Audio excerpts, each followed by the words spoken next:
TV 타임즈.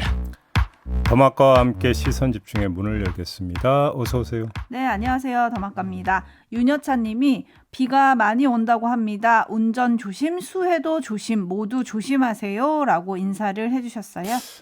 올여름 이거 장마라고 봐야 되는 건가요? 분명히 장마는 끝났다고 했는데. 그러니까 올여름 비가 많네요. 네, 그렇죠. 이번 주 내내 비더라고요. 네. 봄에 안 왔던 비가 왜 이렇게 뒷북을 칩니까 도대체? 그러니까요. 네. 그런데 또 약간 가려내려가지고 일부 지역은 여전히 가뭄에 또 시달리고 있다고 하니까 네, 좀 아이고. 골고루 내려줬으면 좋겠습니다. 유럽을 봐도 그렇고 지구가 좀 이상하긴 해요. 참 그러니까요. 큰일입니다. 네. 통영 비진도 해맞이 펜션님이 오랜 기간 구독자입니다. 직장 다닐 때는 출근 준비하느라 녹화만 보다가 고향에 휴가 와서 실시간 접속합니다. 일출을 맞이하면서 바닷가에서 종배님 보니 좋네요. 통영이 고향이세요? 그런가 보죠. 겨울에 통영 가서 굴 먹어야 되는데. 네, 제 입에는 항상 지역과 음식이 이렇게 연결이 되죠. 아니 여행은 맛있는 거 먹는 건데 그럼 당근. 그러게요. 서울에서 좀 맛있는 거 많이 사주세요. 저번에 샀잖아. 네. 4777님 코로나 걸려서 이제 조금 나아지고 있습니다. 종배 오라버니가 힘 좀 더 주시면 완치가 될 것 같습니다. 또 걸리셨구나. 목은 좀 괜찮으신지 모르겠네요. 인후통이 좀 가장 심하다고 하는데 얼른 쾌차하시기 바랍니다. 그냥 감기라고 생각하세요. 네. 네, 경험담이었습니다. 맞습니다. AS 타임 가시죠. 네, 민주당 8.28 전당대회 순회경선 개표 결과가 주말부터 발표되기 시작했습니다. 시작부터 이재명 몰표가 확인이 되고 있는데요. 네. 최고위원 후보들도 이른바 친명계 후보들이 상위에 올랐습니다. 1위부터 5위까지 중에서 4명이 친명 후보들이라고 하는데 네. 이런 현상을 좀 어떻게 봐야 될까요? 정리를 하면 강원, 대구, 경북 지역 순회경선 권리당원 투표 결과 나왔고 제주, 인천 지역 결과 나오지 않았습니까? 네. 합하면 이재명 74.15%예요. 박용진 20.88, 강훈식 4.98.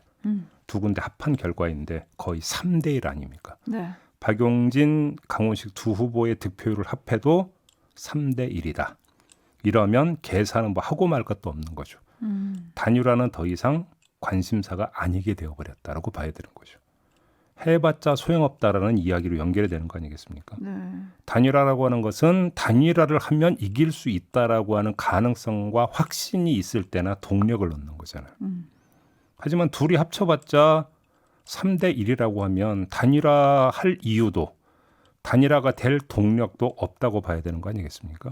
물론 2위와 3위의 처지는 좀 앞장 다를 겁니다. 2위 입장에서는 대항마로서의 상징성을 키워서 정치 체급을 올려야 하는 필요가 있을 테니까 그래도 단일화를 해야 된다 이렇게 외칠 수 있겠죠. 네. 하지만 3위 입장에서는 내가 왜 굳이 들러리 서줘야 되는데 이렇게 될 수 있기 때문에 단일화 얘기가 탄력을 받을 가능성은 거의 없다. 이렇게 정리를 해야 될 것 같습니다. 근데 이런 가운데 당원 80조 개정 얘기를 두고 좀 여러 말이 나오던데 이거 네. 잠깐 정리를 좀 해주시죠. 이게 뭐 이제 그 비대위 차원에서 논의를 한다고 하니까 논의 결과를 봐야 될 것 같은데요. 지금 이제 문제가 되는 게 80조 1항이거든요. 그대로 읽어드리면 사무총장은 뇌물과 불법 정치자금 수수 등 부정부패와 관련한 법 위반 혐의로 기소된 각급 당직자의 직무를 기소와 동시에 정지하고 각급 윤리심판원에 조사를 요청할 수 있다. 이렇게 되어 있습니다. 이걸 바꾸자라는 것이죠. 자, 이 문제에 대해서 비대위에서 논의를 한다고 하는데요. 또 하나 봐야 되는 게 제3항이 있습니다. 3항엔 제1항의 처분을 받은 자 중 정치 탄압 등 부당한 이유가 있다고 인정되는 경우에는 중앙당 윤리심판원의 의결을 거쳐 징계 처분을 취소 또는 정지할 수 있다. 이렇게 되어 있거든요. 네. 그러면 지금 이재명 후보 측에서 주장하는 것처럼 지금 진행되고 있는 수사가 정치 수사라고 한다면 설령 만에 하나라도 기소되는 일이 있다 하더라도 80조 3항에 따라서 정치 탄압으로 인정이 된다면 다시 풀릴 수 있는 거 아니냐. 이런 이야기가 성립이 되겠죠. 네. 하지만 이거는 명목상의 이야기하고 정치판에서 돌아가는 현실은 다르게 된다. 왜 그러냐면 1항과 2항은 순차적으로 발동되게 되어 있습니다. 일단 기소가 되는 순간에 이렇게 되어버리면 직무 정지가 이루어지고 나중에 3항에 기초해서 그러면 이 직무 정지 처분이 취소 때는 정지되는 이런 구제 절차가 그 다음에 이제 그 발동된다는 이야기가 되는 거니까 그 자체가 받는 정치적 타격이 크다. 이렇기 때문에 당헌 개정 목소리가 나오고 있는 것으로 일단 정리를 하면 될 것 같은데요. 비대위 차원에서 어떻게 논의가 돼서 정리할지는 모르겠습니다만 저는 더 궁금한 게 이재명 후보 본인이 이거에 대해서 어떤 입장을 필요할 것인가. 이게 가장 핵심 문제 아니겠습니까? 개정을 원하겠죠. 근데 그거를 본인 입으로 이야기하느냐 네. 아니냐라고 하는 문제가 있겠죠. 뭐 일각에서는 경찰 수사 결과 발표가 남아 있고 호남과 수도권 표심도 장담하기 이르다. 노무현도 뒤늦게 바람이 불었다. 뭐 이런 전망을 하기도 한다는데 네. 어떻게 그 전당대회가 진행이 될지 좀 지켜보도록 하고요. 예. JB타임즈 오늘 주목할 뉴스들 챙겨드리겠습니다. 첫 번째 뉴스는 어떤 건가요? 윤석열 대통령이 휴가를 마치고 이제 오늘 복귀를 하지 않습니까? 네. 복귀하는 과정에서 출근길 문답이 있을 것인지 그리고 이 자리 만약에 출근길 문답이 있다면 인적 쇄신 요구에 대해서 뭐라고 할지 이게 지금 최대의 관심사 아니겠습니까? 네. 왜 그러냐면 지난주 한국갤럽 여론조사에서는 국정수행 지지도가 더 빠진 걸로 지금 나오지 않았습니까? 네네. 바로 이 문제 때문인데 관련해서 대통령실은 윤석열 대통령은 부족함이 드러난 참모에 대해 분발해서 일하라는 당부를 할 것으로 예상된다. 이렇게 밝혔는데요. 네. 대통령실 핵심 관계자가 분위기를 전한다면서 한 말이 바로 이거였는데 제가 듣기에는 참 희한한 말입니다. 희한합니까? 예. 뭐가요? 뭐라고 말할 것으로 예상된다는 관찰자 화법이거든요. 그러니까 쉽게 말하면 평론가 화법이라고 봐야 되겠죠. 네. 근데 대통령실 핵심 관계자가 뭐뭐 할 것으로 예상된다는 화법을 쓴 겁니다. 좀 희한하지 않습니까? 그런데 핵심 관계자라는 사람이 이런 말을 했다. 그러면 이건 어떻게 봐야 되는 겁니까? 윤석열 대통령의 의중이 전달이 됐다. 그래서 우회적으로 둘러서 이야기한 거 아니냐. 네. 이렇게 해석하는 게 상식적이겠죠. 그렇죠. 즉 최소한 대통령실 인적 쇄신은 없다라는 이야기로 해석될 수밖에 없습니다. 하지만 제가 볼 때는 그건 최소한이다. 이런 이야기가 되는 건데요. 최소한이다. 이 최소한을 강조하는 이유가 있으시겠죠? 박순애 교육부 장관 때문인데요. 이번 한 주 일정, 공개된 일정이 딱 하나라는 거 아니겠습니까? 네. 국회 교육위 전체 회의가 9일로 잡혀 있는데 이때 이제 참석을 해야 되니까 공개 일정은 딱 요거 하나라고 하는데 그러니까 대비되는 게 지난 2주 연속 7개의 공개 일정을 소화한 것과 확연히 대비되는 거 아니겠습니까? 그래서 교체가 임박한 거 아니냐. 이런 지금 보도가 벌써 나오고 있습니다. 그리고 교체를 안 할래야 안 할 수 없는 상황으로 가고 있는 게 분명해 보입니다. 그래서 교체 내지 경질을 한다 하더라도 그것만으로는 한계가 있을 거다. 이렇게 봐야 될 것 같습니다. 어떤 점에서 이렇게 이제 그 진단을 하느냐. 그 비유를 해서 말씀을 드리면 박순애 장관은 심청이이기보다는 물귀신이 될 가능성이 높다. 바로 이 점 때문인데요. 물귀신이요? 윤석열 대통령의 그 안위를 모두 짊어지고 퇴장하는 게 아니라 박순애 장관의 퇴장으로 결국 인적 쇄신 요구가 완전히 사라져 버린다면 그 자체가 좋겠죠. 그렇죠. 근데 오히려 그것이 인적 쇄신 요구에 더욱 불을 지를 가능성이 있다. 이 점 때문인데요. 네. 진보 보수 가리지 않고 지지율 추락의 주된 원인이 윤석열 대통령 본인에게 있다는 점을 지적하고 있지 않습니까? 그럼에도 불구하고 윤석열 대통령을 어찌할 수가 없다라는 점 때문에 대통령실 인적 쇄신을 요구하고 있는 거거든요. 네. 그러니까 대통령실 인적 쇄신 요구는 간단히 이야기를 하면 대통령이 바뀌어야 된다는 이야기예요. 간단히 이야기를 하면. 그런데 박순애 장관 경질로 끝내버리면 이런 요구가 그러면 잦아들고 그냥 이른바 퉁치게 되는 거냐. 그렇게 받아들일 사람이 별로 없다라는 것이죠. 네. 오히려 문제의 본질, 문제의 화근이 무엇이냐라고 하는 논쟁을 더 짚을 수 있다. 이 점 때문에 박순애 장관의 경질 가지고는 한계가 있을 거다. 이렇게 말씀을 드리는 거죠. 8672님도 바로 그 점을 꼽아주셨는데요. 아무리 인적 쇄신을 해도 근본적으로 대통령 자신이 바뀌지 않으면 효과가 없을 것 같습니다. 라고 해주셨는데 좀 전에 또 새로운 여론조사 결과가 발표됐습니다. TBS가 한국사회 여론연구소에 의뢰해서 지난 5일부터 이틀간 전국 남녀 1,002명에게 윤석열 대통령의 국정 운영 어떻게 평가하는지 물었는데요. 긍정평가가 27.5%, 부정평가가 70.1%로 처음으로 부정평가가 70%대를 넘어섰다고 합니다. 네. 뭐 더 자세한 내용은 중앙선거 여론조사 심의위원회 홈페이지나 KSOI 홈페이지를 참조하시면 되고요. 이런 수치를 들고 오늘 아침 이제 출근 준비를 하고 있을 윤석열 대통령. 예. 머릿속으로 어떤 말을 해야 될까 여러 가지 생각을 할 것 같거든요. 예. 근데 출근길 문답 형식도 좀 바꾼다는 얘기도 들리고 또 어제 대통령실이 김대기 비서실장 주재로 1시간 40분 동안 회의를 했다고 합니다.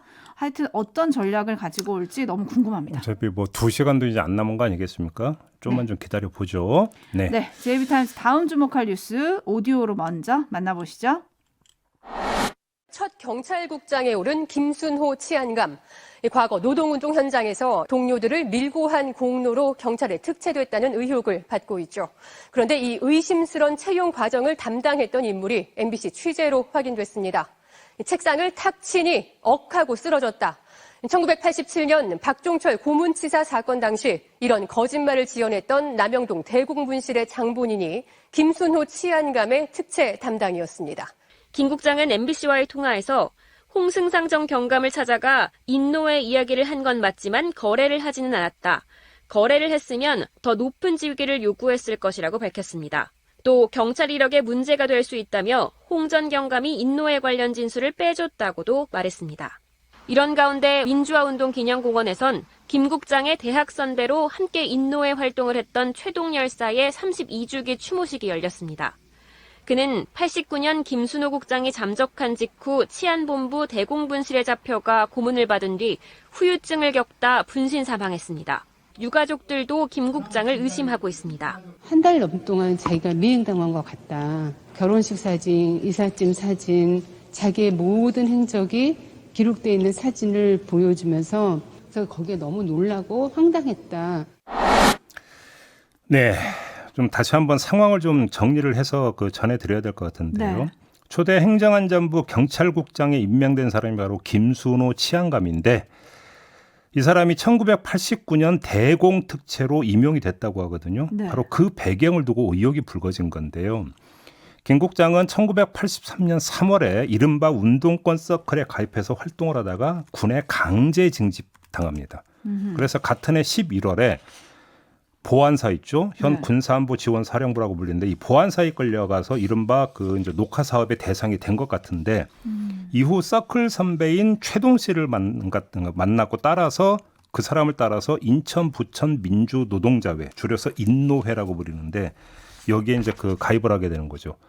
그래서 조직 내 이른바 넘버 2로 불렸다고 합니다. 네. 그런데 1989년 4월 무렵 돌연 자취를 감췄고요. 바로 그 시점을 전후해서 인노회에 대한 경찰 수사가 진행이 돼서 4월 28일 그 선배인 최동 씨가 연행되는 등 총 18명이 연행됐고 15명이 구속되는 일이 발생을 합니다.